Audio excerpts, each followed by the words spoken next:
Good morning. Welcome back. Thanks for joining us on this Thursday. And we look forward to as we take a few minutes together out of our day in God's Word, that this will be a help and encouragement. As you know, we've been going through the life of Christ, specifically the Sermon on the Mount over the last few episodes.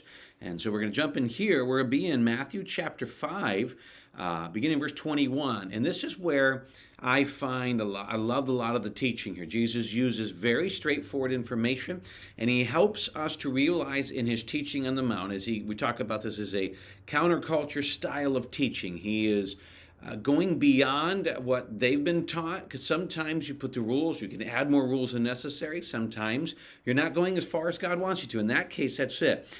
There is more to this, and Jesus really wanted them to get to the heart of the matter. He wanted to get deeper, that their walk with God, sin, and all those things, it goes deeper than just the surface. It goes down to the heart. And that's great, because God's more concerned with us as a person, not as much as with our actions. And please don't get me wrong, who you are will result in what you do. But the thing to remember, though, is he's less concerned about us just putting on a front and looking Christian, and more concerned about our heart change from the inside out.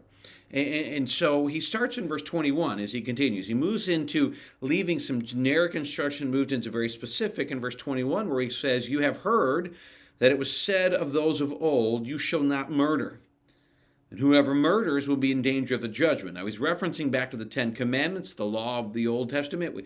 Yesterday we talked that he said fulfill the law, so he jumps into part of this law. And he says, if you murder. Now, it's intriguing. I like the idea of murder because some say just killing. Well, this doesn't happen for those in war. God sent people to war. Murder is an unjustified, unnecessary killing. It's one thing if you're in war and you're defending your family. That's a different story. But in this scenario, this is somebody who's gone out and taken an innocent life for no reason, hence the term murder.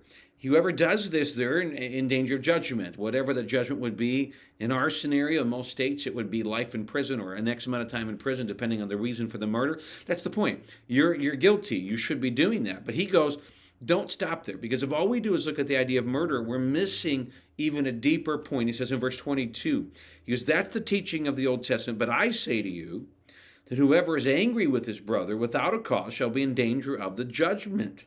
And whoever says to his brother, Raka, or really you're being cursed, shall be in danger of the council. But whoever says, you fool, shall be in danger of hellfire. So he's got different levels of anger towards someone else. So notice he says, without cause. There's going to be situations in your life. I was talking to someone recently where they said, I'm supposed to forgive somebody, but they still hurt me. They're not willing to take responsibility and change. And I make a point that I still stand by, I believe is true, that forgiveness is more about me than it is the person. I forgive so that I can be freed from holding anger over them, and God has asked me to forgive them. That doesn't mean I trust them. That doesn't mean that whatever relationship was there before is not tainted. It'll take time to regain that. I believe that. So there are times with cause you say, I'm going to limit my contact to somebody who's hurt me for whatever reason. They're not taking the biblical steps of reconciliation. But what he's referencing here is he's referencing somebody who is angry at somebody for no reason. I don't like what they did. I'm angry. I'm trying to find a reason for it. Today we might say that person's pretending to be a victim or things like that.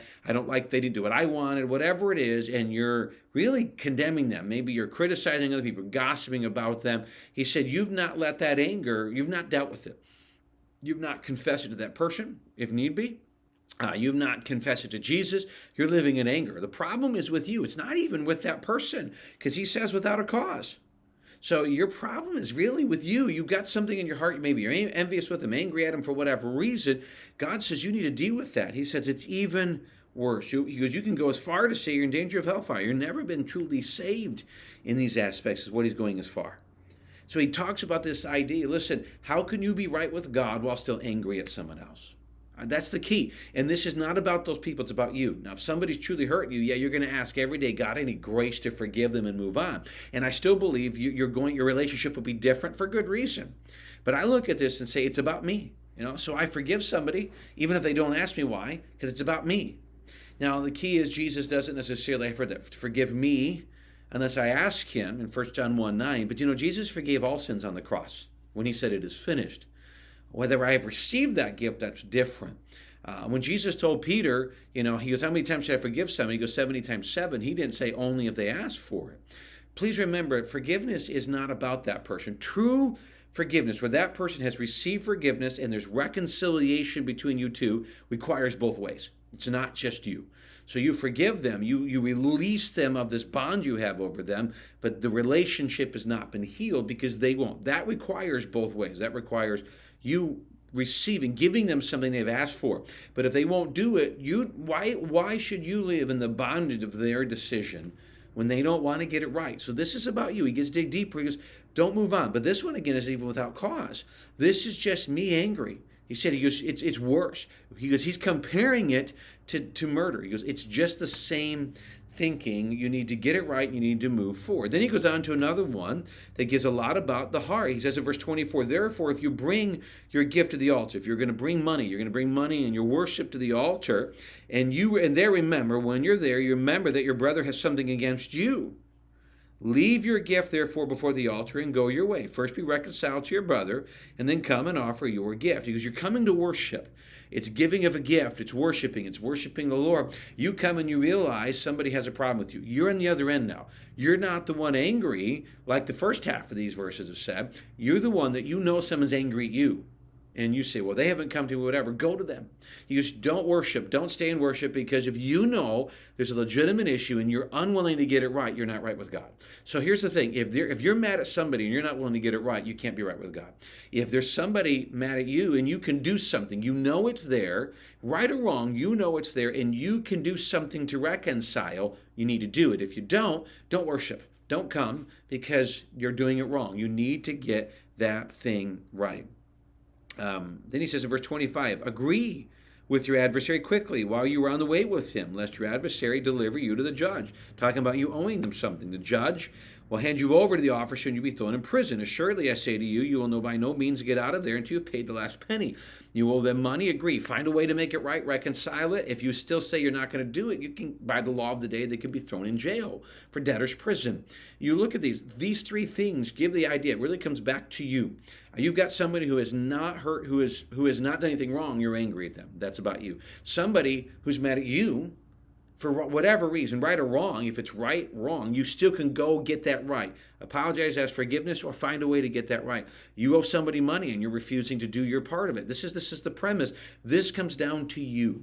Really, the premise I see looking at this is a lot of not setting aside my own responsibility, but taking responsibility. It's the heart of the matter. So what he does, and what he's saying to this crowd is, you hold on to the law of Moses, and you add all these extra outward things. You add all these things that are, certain confirmation or conforming to a movement, conforming to a look. And in doing that, you're missing the heart of the matter. What he's saying is, while getting these outward things taken care of are necessary, it needs to start with the heart. If you're angry and you can't get that right, you'll never really be right with God if you allow that anger. Now, please remember, in Ephesians, we're told to be angry and sin not, but these things you're seeing here is an anger that's driving you into sin. You're worshiping with refusing to get right with people. You're not right. And you say, well, I'm going to blame them. They need to do this. Can I encourage you, if you want to reconcile with somebody? He says here, if they haven't done it, or if you're coming to worship, it doesn't matter. If you know there's a problem, do everything you can to get it right.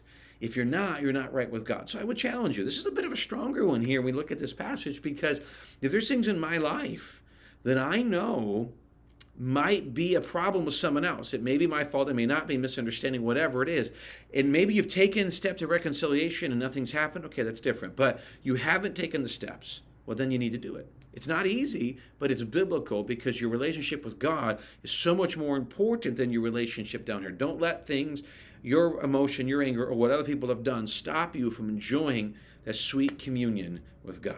Well, thanks again for joining us on this Thursday morning. Give me a chance to be part of your day. I appreciate it. I hope it's a help. Hope you're having a great day.